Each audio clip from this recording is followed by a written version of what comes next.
How to fix this app cannot run on your PC in Windows 11. Hello everyone, and let's get started.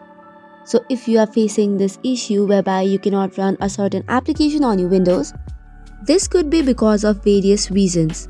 So let's try to solve it. For the first solution, try to see the system information and check system type.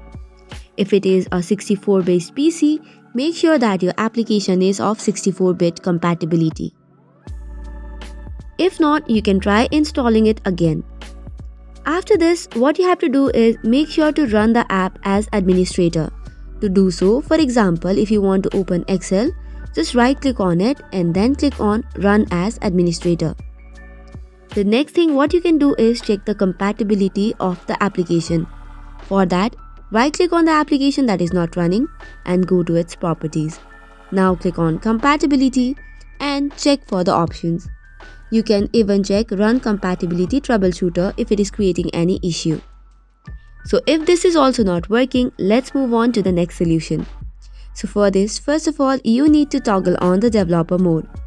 To do so, you can just type in developer on the search bar. Thereby, you will see the option of Use Developer Features. Tap on it and toggle it on. Once toggled on, let's move on to the next solution. So for that, you have to click on the search bar and type in User. And this way, you will see an option which says Change User Account Control Settings. Make sure to drag it to Never Notify and then tap on OK. Once this is done, let's move on to the next solution as well. The next step includes going to the Windows Security. Once you have gone to the Windows Security, tap on App and Browser Control. After that, tap on Reputation-Based Protection and toggle off the option of Check Apps and Files. Once you do so, you can try to run the application again and it should be working fine. So this is all for today's video. For more such contents, do not forget to hit the like and subscribe button. Thank you and keep watching.